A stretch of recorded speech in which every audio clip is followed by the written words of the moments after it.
Welcome to tonight's lecture on the power of meditation. My name is Donna Mitchell-Moniak, and I'm here with Spirit Fire Meditative Retreat Center. The power of meditation is a very rich subject.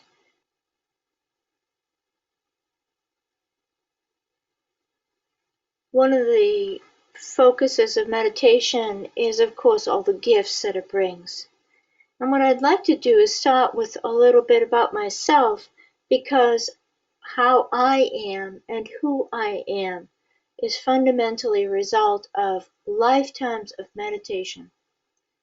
From the time I was very young, I found myself perceiving that which is beyond my family's level of perception. Equally so, by the time I was 3.5, I was receiving periodic visitations from lighted beings. And those tendencies within my young life continued on through my adulthood and left me on my own. My family did not participate in these types of things. It was clear when I was very young that they were not perceiving what I was perceiving, and so I felt pretty much on my own in the learning curve of it, but not on my own, of course, because I was perceiving auric fields, lighted beings, etc. So I knew that I was not my own just due to what I was perceiving. Now the reason to start here is because one of the many benefits of meditation is that meditation will stay with us throughout all our lifetimes. It affects our mind stream. It affects how our consciousness is evolving.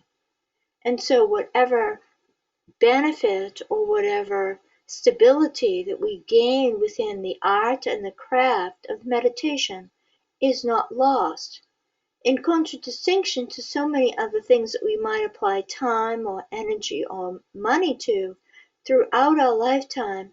Most of those things cannot be taken with us upon our death. Interestingly so, though, meditation and all its benefits is taken with us upon our death into the between worlds and then back into our incarnational process. And so from the time I was very young, not only did I have extrasensory perception, but I also was contemplative. I would find myself either sitting on the front stoop or looking out into nature, gazing at animals the way many children do, look at nature and gaze at spider webs or animals. But there was something very contemplative about it. I found my mind just rather emptying, or the light around something would become multidimensional, and I would abide within that multidimensional awareness or state of being. Also, from the time I was little, I ended up being a pretty quick learner. That's simply a benefit of meditation. And anyone who meditates or learns to focus their mind, of course, has that capacity of being a quick learner. If we have been a meditator at any point, and if we are in this life, then that is adjusting how our mind works, the clarity of it, the way that it synthesizes information, and therefore the benefit due to comprehension and wide-mindedness that will be retained throughout all of our lives. So meditation was clearly the tether for me. It helped me be grounded, but it also expanded what I considered the ground of my life.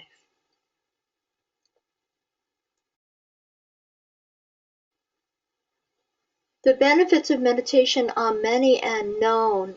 This quote comes from the Living Awareness blog. There is no question that meditation enhances positive biological functions, positive mental states, positive emotions, and relational interactions. Meditation supports our demeanor in every way. When we add to that the spiritual enhancements that meditation alone can bring, a deep, luminous kind of nature, they always have a heart mind, a grace. So all of these extra benefits added to the list already mentioned, which is more of a everyday, mundane, living our life benefits, and then we have the spiritual benefits that come with it, then when we combine this, we find that in fact meditation is one of the most fruitful practices that a human being can engage.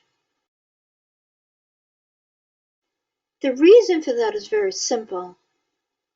There are many things that we will do that require skill, effort, time, diligence. Athletics, martial arts, playing an instrument, being a dancer, an artist in any regard, to focus the mind in an inventive or a philosophical way. Even skills such as being a plumber, being an electrician, these things require tremendous concentration, the application of information, and a utilization of our physical body that is coordinated with what our mind is seeking to accomplish. What meditation adds to all of those skill sets, and the only one that might stand out as comparable would be to learn to be a musician, and then furthermore, if one had the creative side going for them as well, and not only playing other people's music. But what does bring meditation into a different caliber is that it not only coordinates every aspect of us during a sitting, but it also coordinates all of our perceptive apparatus, senses, mind, passion, cognition, knowing, and the tactile sensations of our physical body. Combines all that along with the subtle forms of perception and subtle forms of being. A human being is a multidimensional spiritual being. Clearly, we are not simply this physical form. And meditation, unlike any other skill that we will do, requires that all of those increasingly be coordinated, be aligned, and integrated. This is why meditation brings about all the wide variety of benefits and skills that it does.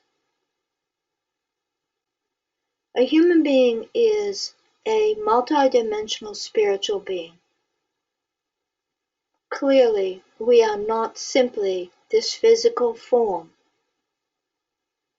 And meditation, unlike any other skill that we will do, requires that all of those increasingly be coordinated, be aligned, and integrated.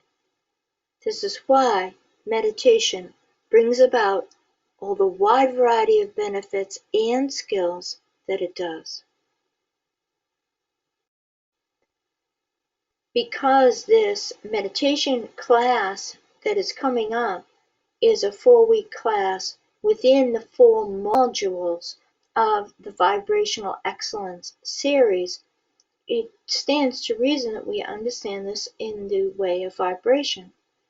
Our dense form, our passions, our skill set, our interests, as excellent as they might be, and as skilled as we might be within them, they are all within the dense parameters of our mundane life. But a human being is like the ocean. We have layers upon layers upon layers of spiritual beingness that we are.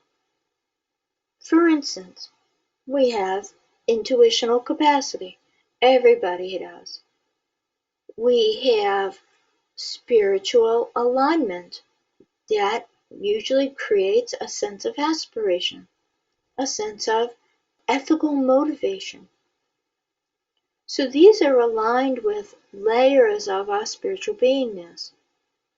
When we find ourselves, due to society or default patterns, contracting ourselves only to our mundane expression and its equipment, emotions, passions, physical body, and concrete-oriented mind, then we have tremendously limited ourselves from the full range of truth of being. So the purpose of meditation is to reconnect all of our sense of wholeness together. Yes, it is so that meditation will lower your blood pressure. It will help with clarity of mind. It will help us learn how to do anger management or stress management and these kinds of things. Yes, of course it will. But my focus tonight is not on those things that are pretty known by most people, but instead the wider, expansive, if you will, consciousness factors about meditation. So let's take a look at some of the most profound teachers of meditation through history.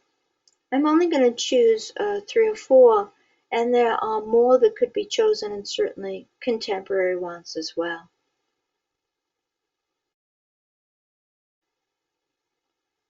The first I'd like to mention is Patanjali. Some of you are aware that we have an online free study group.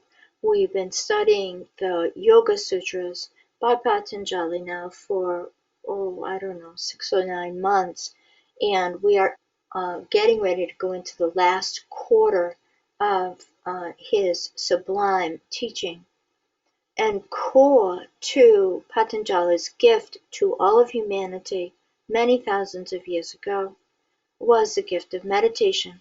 He taught the step-by-step process of meditation, and then the Buddha, because I am of the school of thought that the Patanjali came before the Buddha. There is a school of thought that says that Patanjali came after. I don't think that there is good evidence for that at all, and instead I think that we can see very clearly that Buddha Shakyamuni took the ageless wisdom of the Yoga Sutras offered by the great enlightened Rishi Patanjali, and he simplified that system. So this beautiful quote from him, "The connection between the seer and the seen causes a mistaken perception of identity." One of the primary focuses of meditation, once we actually learn to meditate. So that requires withdrawing from the outer senses, learning to just create a quiet space for ourselves, not chasing after or repulsing the thoughts in our mind, to actually learn to have some concentration. All of these things are preliminary. They are not meditation. They are preliminary to learning how to meditate and necessary as foundations for that. But once we can concentrate and withdraw adequately from the everyday world, at least for 20 minutes a day, then what we will discover is that we have a particular identity, and that identity is predicated upon our perceptions. Patanjali offered us a very important idea, and that is that we are a seer, a perceiver, a knower, and that we know the world, perceive reality, and interact with that perception of reality according to how we identify ourselves through our senses. So it's a bit of a logic syllogism that Patanjali offered, and he offered it through several of the sutras, in fact, many sutras. and they build upon themselves and they educate us and give us instruction as to how to learn to meditate, learn to perceive ourselves and realize ourselves as the seer, the perceiver, the knower, and thus to widen and therefore correct wrong perceptions, mistaken perceptions that then we project onto reality, onto things, onto people, and even onto ourselves.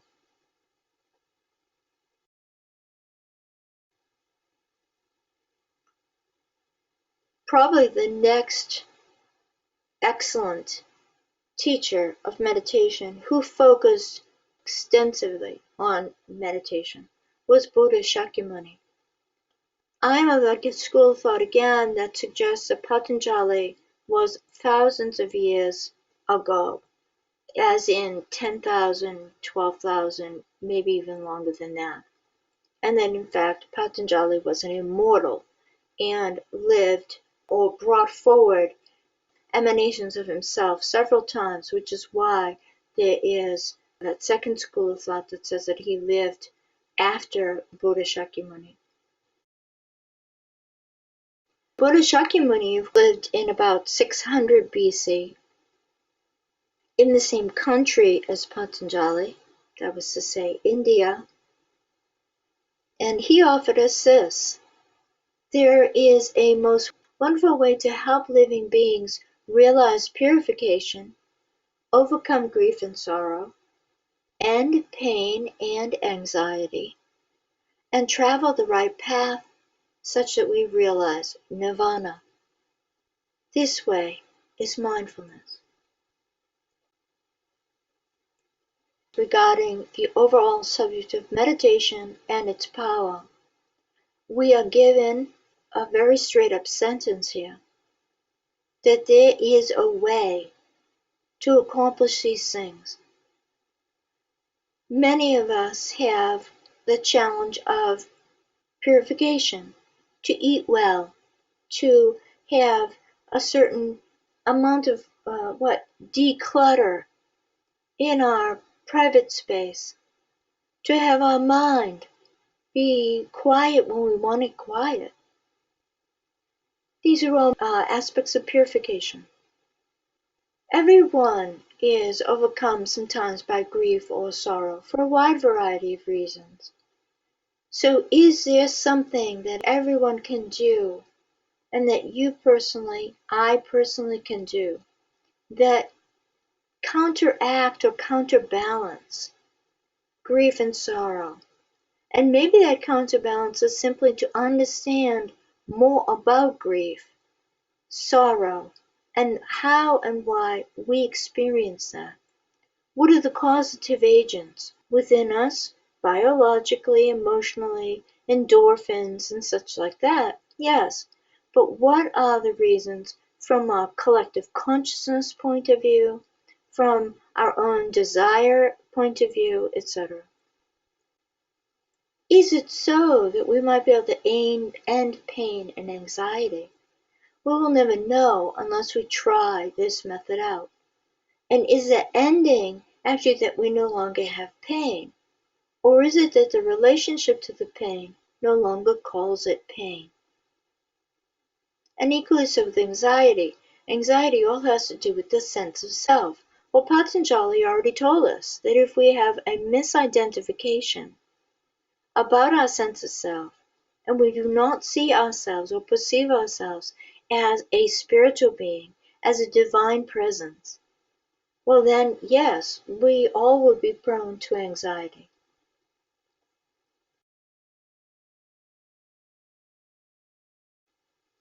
Is it so that we might be able to end pain and anxiety? We will never know unless we try this method out.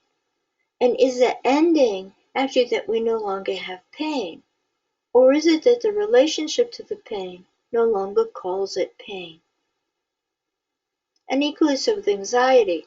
Anxiety all has to do with the sense of self. Well, Patanjali already told us that if we have a misidentification about our sense of self, and we do not see ourselves or perceive ourselves as a spiritual being, as a divine presence, well then, yes, we all would be prone to anxiety. And nirvana simply is to be relieved of these. Not because, or not only because, everyone would like to be relieved of difficulty. It is to understand that actually livingness itself doesn't have to be that hard.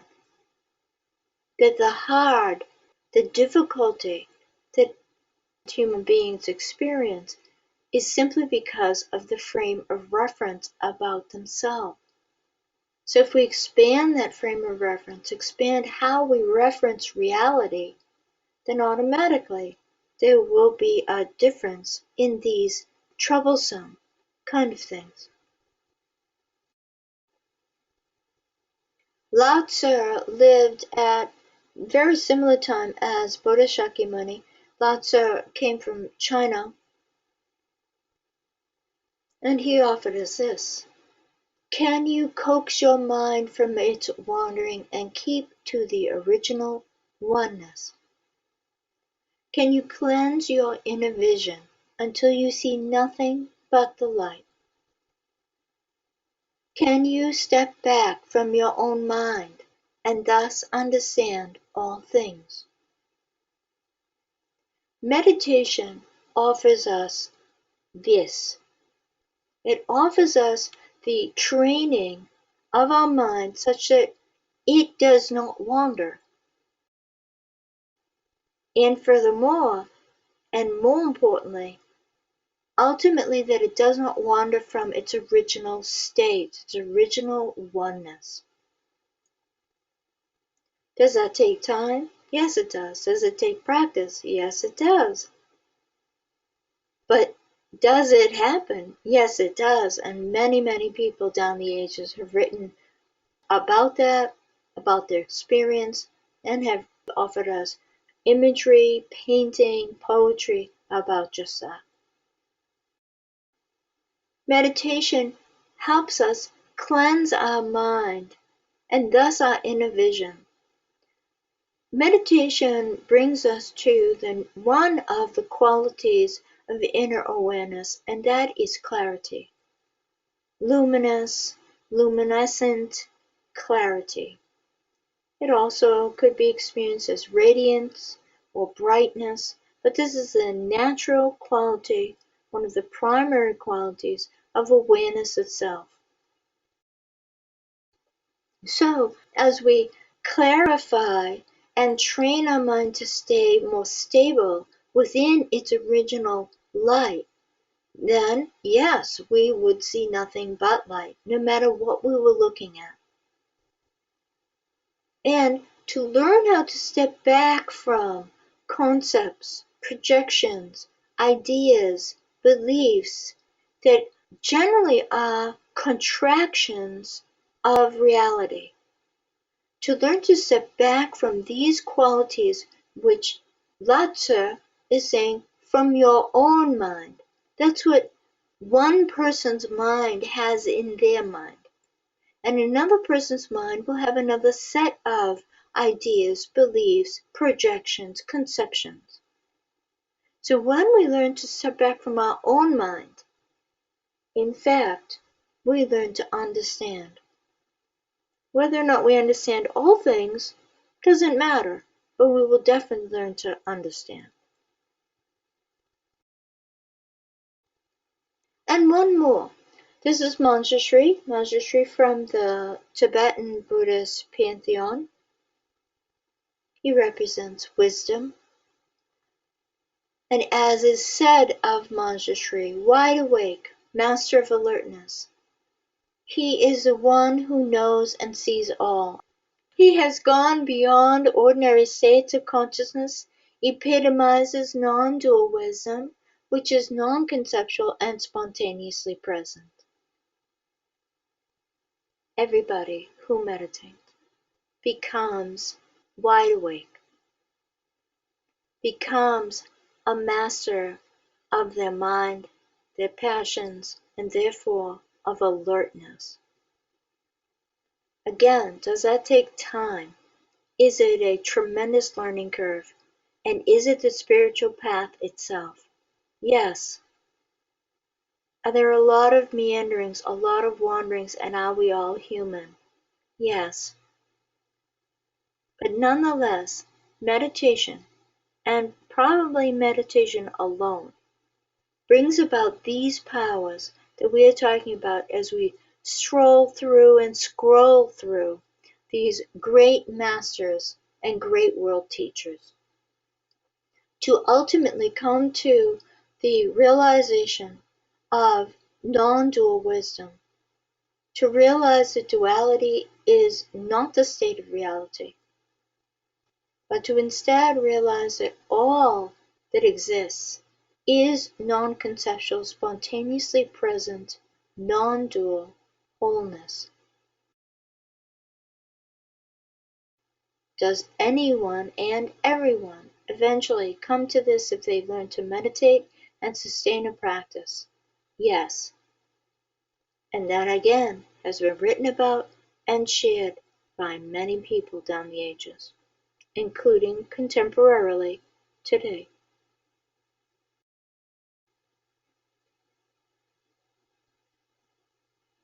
When meditation is your core, then it is your ground, and it gives you the feeling of coming home. Saying that a little bit differently, when meditation is what you go to first, it then is a meditative attitude that we carry through our day. It gives us altitude, detachment, our perceptions are wide open. It also brings us into a state of constantly being soft and open, such that we might receive whatever is before us. Everything and everyone becomes a teacher and a teaching. In that then, that becomes the foundation, the ground. It also gives us stability, integrity, fosters our authenticity and truth. Equally so with a meditative practice. We will always come home to it. We'll always orient to these qualities already mentioned.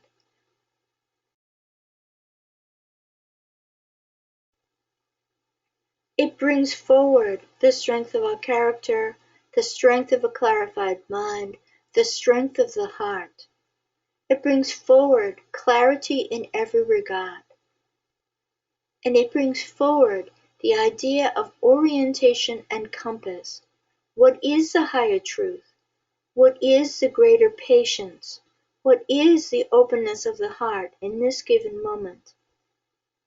Nikola Tesla meditated quite a bit. He was a tremendous contemplative, but he meditated as well. We remember other people who are associated with electricity, electromagnetism, and the search for free energy. But Nikola Tesla was capable of giving that to us and actually tried. The point here is that because he was a meditator, had clearly been a meditator for many lives, brought all the gifts of those previous lives worth of meditation forward, perceived beyond the normal realm of perception, perceived the light through whatever it was the form before him, and he saw how to bring forward the excellence that humanity is capable of, and sought to give us free energy in every regard.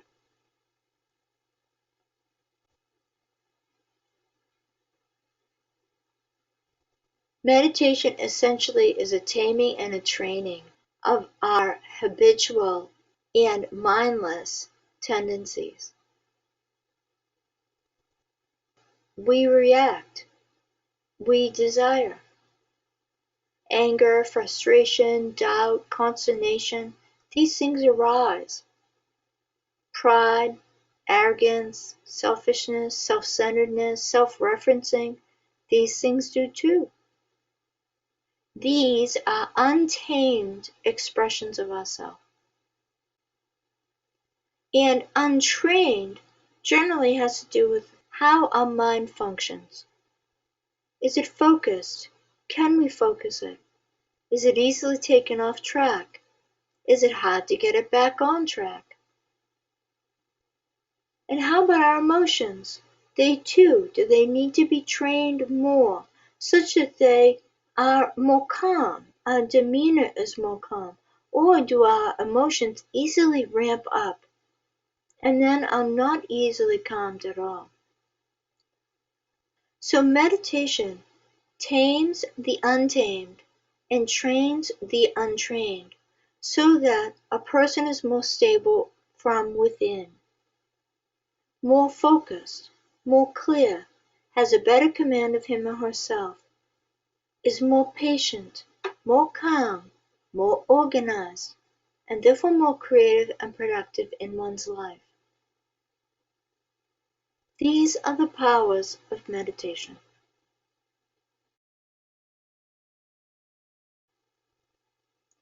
The key to meditation training is to realize simply how to harness and focus the activity principle that is within. If we stop and think about it, our emotions, our passions, our reactions, the activity of our mind, and the activity of our physical body are all activities. It is the activity principle that is within us. And that is so because if we just look out our window, we will notice that everything is in motion. All of life is in motion. The wind moves, the wave moves, animals move, breath moves, blood moves, rivers move, everything moves. Even great tectonic plates move. So the activity principle is and is. And it is alive and well in a human being, in every aspect of us. Therefore, if we do not want to be constantly derailed or a pawn to this activity principle, because we are not tectonic plates, we are not an animal, we are not the wind. It is actually important for our evolution as human beings for us to learn how to harness and focus this activity principle. It will never stop, not while we're in incarnation, because to be dynamic, it's the nature of being alive.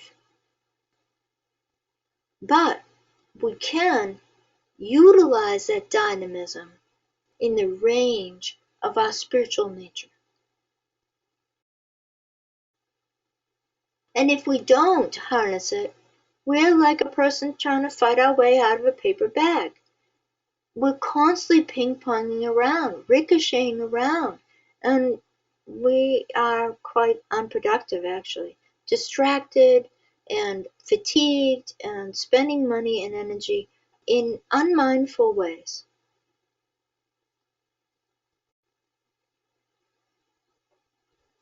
There is one further aspect about meditation and its power, and that is its mystical quality.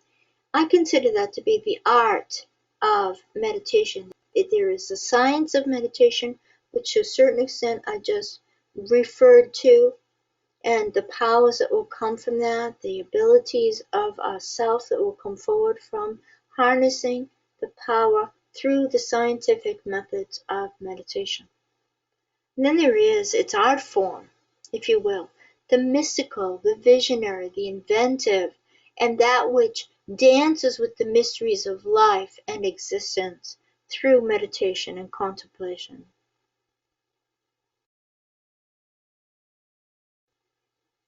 At essence, though, we do want to understand that whether we are focused more on the science of meditation and the step-by-step process, or through those steps we are experiencing any sort of joyous or grace or colorful or dynamic beautiful meditative sitting, the method itself is flawless.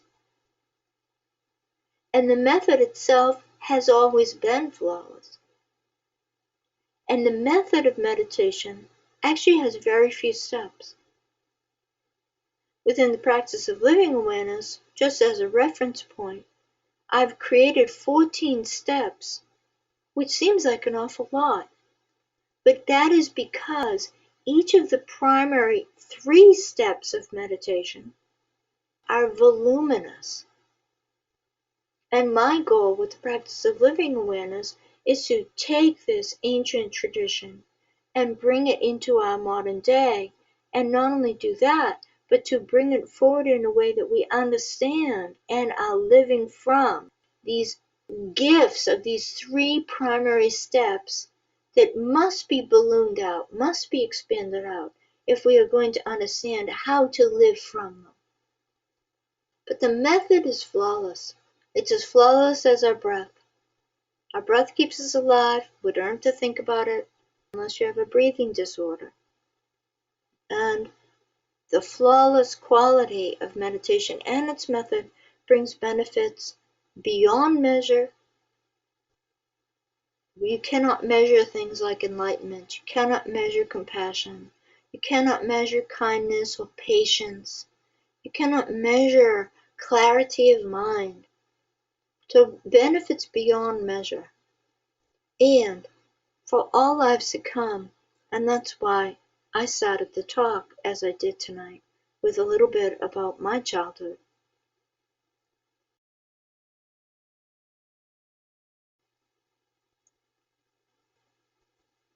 Meditation certainly requires discipline, but the best things in life do. And it is one of the great challenges of our modern day and its ethos, that convenience and entitlement are so robust.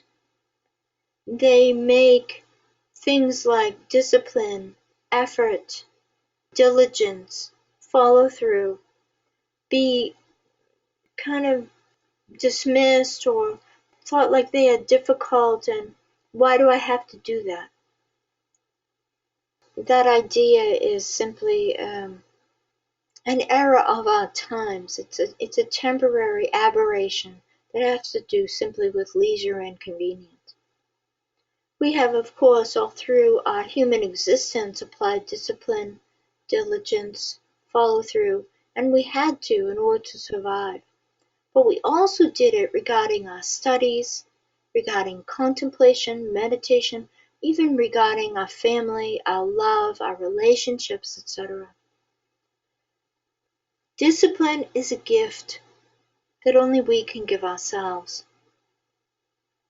And the results of discipline, again, are immeasurable. Because it cannot be wrenched open, a blossom must unfold unto itself. And a meditation practice is just like that. However, what the blossom needs in order to open is the right conditions. The right conditions are sunshine and just enough water and fertile soil. If any of those is missing, that becomes detrimental, and the blossom will not open properly or beautifully. Equally so for us, what is detrimental for a human being is harshness, a punitive attitude, the judgment of good or bad. These things are difficult, and when we apply them in any regard, but certainly regarding a meditative practice. A meditation sitting is going to be brand new every single time we sit down. It will never repeat itself. Not exactly. As we learn to perfect the skill and the art form of meditation, and we become somewhat accomplished in it, do the higher factors of meditation repeat themselves more than the lower factors of meditation. Yes, all the time. However, we cannot measure again good or bad meditations and such, because that's just an ego statement and, if you will, unnecessary. So this gift of discipline, of course, can be applied in many regards in our life, especially once we realize that truly it is a gift that only we can give ourselves.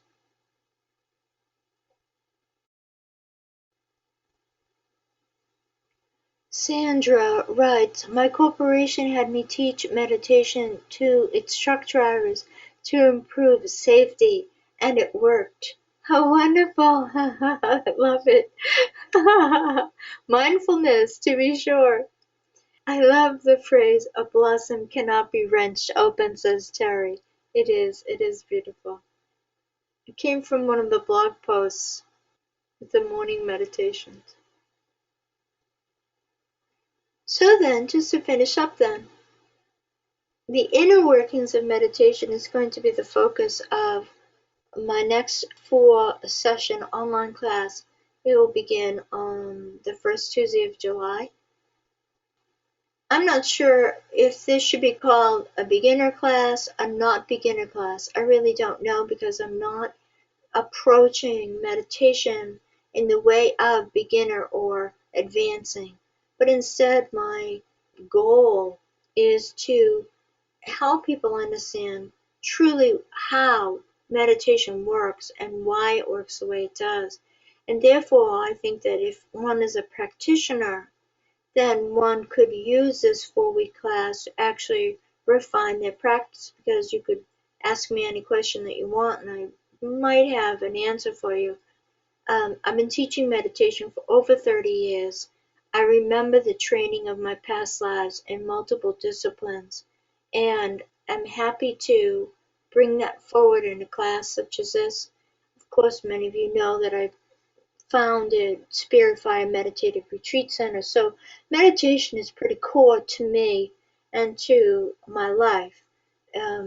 It's been a great blessing to me and a great happiness to be able to share so many years of meditation and so many years of teaching people how to meditate. The whole world needs you to meditate. If you have a practice, please just keep practicing. And if you do not have a practice, there's so many in the world. It doesn't have to be the one that I teach. There's so many forms of meditation in the world. Please meditate. So the world does need everybody to meditate, because we are in a changing time, and it's very clear that we are. The more that everybody meditates, the more the excellence of meditation goes into the collective consciousness of humanity and fosters the goodness to be what we bring forward, and the proper change of that which is limiting and our limitations upon life itself. Have a beautiful night, everyone. And feel free to sign up for the class if it interests you. We'll see you in the ethers in meditation. Love you.